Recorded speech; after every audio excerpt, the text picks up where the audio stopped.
बेकार आदमियों में से एक आदमी जिन्हें कचरा बेकार होता है, तो उन आदमियों में से मैं हूँ। और मैंने हमारे जाफरी साहब को भी कहा है कि जो बंदा बेकार है वो मुझे दे दे, क्योंकि मैं बेकार बंदों को अपने साथ काम पे लगाता हूँ, तो उनको चीज़ें करते हैं इस तरीके से। मैं छोटी सी मेरी स्टोरी है, आप लोगों को समझ आएगी, उससे फिर ज़्यादा बेहतर बात समझ आएगी कि मैं जहाँ पला बड़ा रावलपिंडी में, जैसे होता है कि शहर होते हैं उसके मुज़ाफ़ात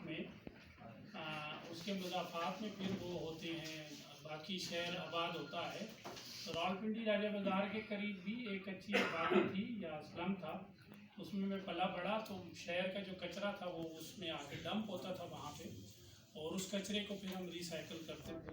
वहाँ पे हमारे पास 2-3 फैमिलियाँ थी। एक फैमिली उसमें से कपड़ा निकाल के, तो नाला लई इस वक्त बड़ा मशहूर है, अखबारों में भी आ रहा है, आप लोग एक्सप्रेस वे के नाम से सुनते होंगे। तो उसमें वो कपड़े धो के तो फिर मिस्त्रियों के हाथ सेल करते थे। तो मैंने उनसे सीखा, मैंने फिर ऐसे 1000 बच्चों को पढ़ाया अपने मोहल्ले के।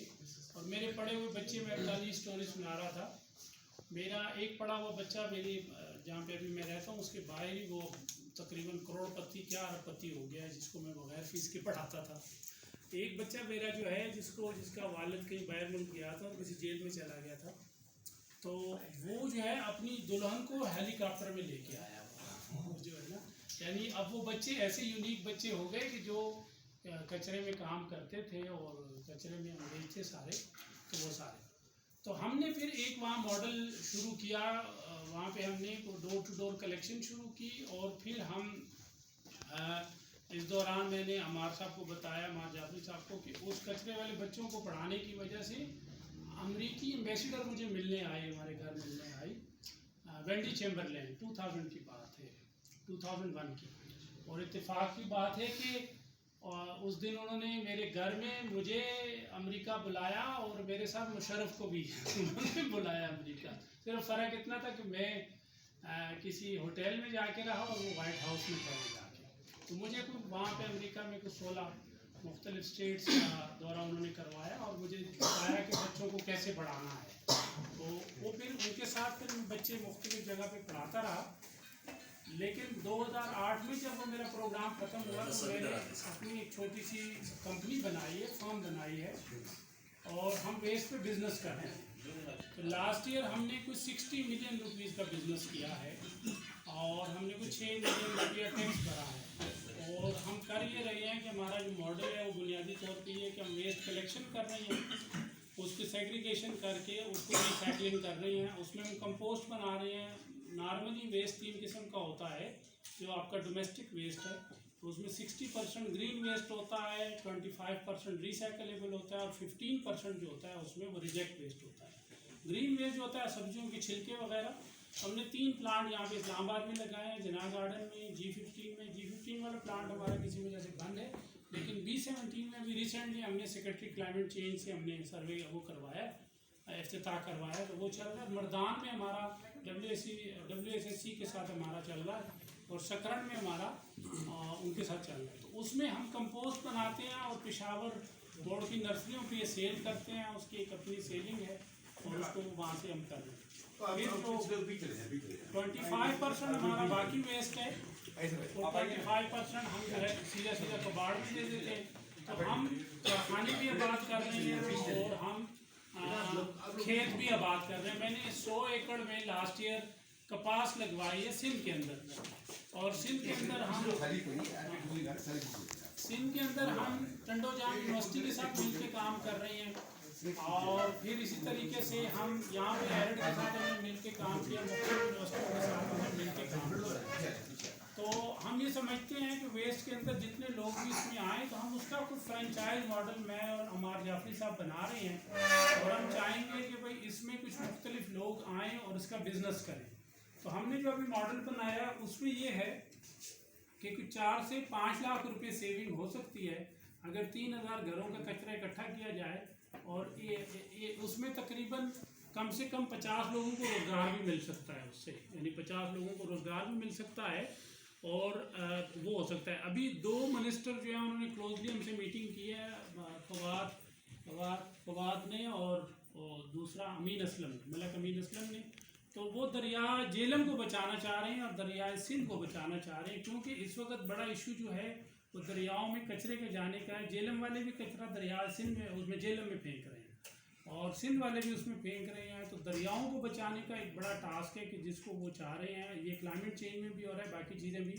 हमने सी लाइफ भी डिस्टर्ब कर दी है। मैं अमार साहब से उस दिन बात की कि इंसान ने ज़मीन को तीली लगाई हुई है, ना कोई परिंदा धुआं पैदा कर रहा है और ना कोई जानवर कचरा पैदा कर रहा है, यानी शापर पैदा कर रहा है। ठीक है, अब मुझे ये समझ आई कि ऐसा कर क्यों रहा है, तो मुझे ये समझ आया कि ये इस खित्ते का नहीं है, क्योंकि इसकी तरह और कोई चीज़ नहीं है। ज़मीन के ऊपर दो पाँव पे खड़ी होने वाली कोई और चीज़ नहीं है, वाहिद चीज़ है। तो ये इसलिए ज़मीन को तबाह बर्बाद कर रहा है। और हमारी वजह से, अभी कोरोना की वजह से जब हम सारे बंद हो गए थे तो माहौल बेहतर हो गया था, सारी चीज़ें इम्प्रूव हो गई थी। लेकिन अभी हमने ये किया कि फिर से वही चीज़ें शुरू कर दी हैं और हम अपने माहौल को तबाह बर्बाद कर रहे हैं और हम हिद्दत बढ़ा रहे हैं। एक टाइम आएगा, जैसे पिछली दफ़ा था कि अरब में वहाँ पे कतर में दरख्तों में आग लग गई थी, गर्मी इतनी हिद्दत इतनी बढ़ गई है। तो उसकी एक वजह जो है वो कचरे का मिसमैनेजमेंट है। वो मल्टीपल चीज़ें हैं लेकिन कचरे की मिसमैनेजमेंट है, जिसकी वजह से हमारे लिए मुश्किलात पैदा हो रही हैं। तो हम ये समझते हैं कि आप लोग अपनी घर की सतह पे, अपनी गली की सतह पे, अपने टाउन की सतह पे, अपने शहर की सतह पे या मुल्क की सतह पे, आप लोग जिस जिस जगह पे आप लोगों की अप्रोच है, जिस जगह तक है, आप अगर इसमें बिजनेस करेंगे, ज़्यादा पैसे कमाएंगे तो आप माहौल को बचाएंगे। यानी अगर आप कपड़े की दुकान खोलेंगे तो आप माहौल को बर्बाद करेंगे, आप जूतों की दुकान खोलेंगे तो माहौल को बर्बाद करेंगे। लेकिन आप कचरे का अगर कारोबार करेंगे तो आप लोग जो है ना इसमें वो ज़्यादा।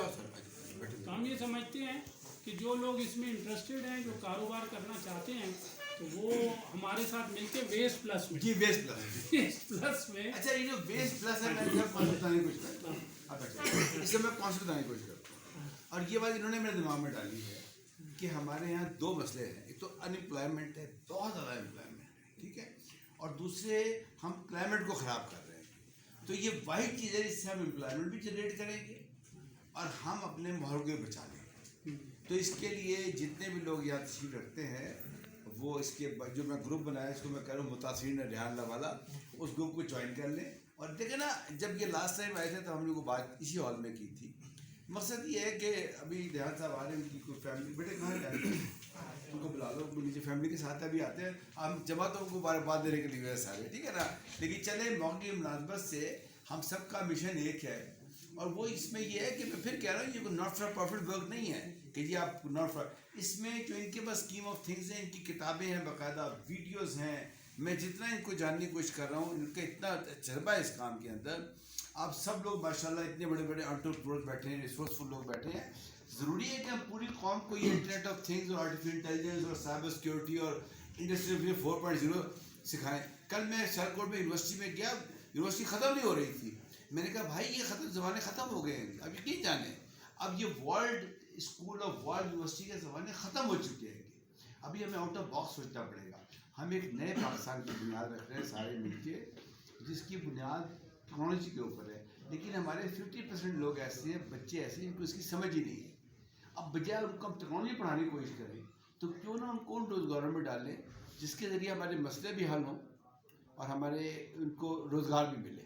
तो इस पर कमेंट करना चाहिए। अगर एक बात मैं सिर्फ और करना चाहूँगा, रिसेंटली में GDA ने एंगेज किया, गलियार डेवलपमेंट अथॉरिटी ने। गलियार डेवलपमेंट अथॉरिटी हम जब नथिया गली गए तो वहाँ पे हमने देखा कि बहुत सारे बंदर घूम रहे थे और कचरे में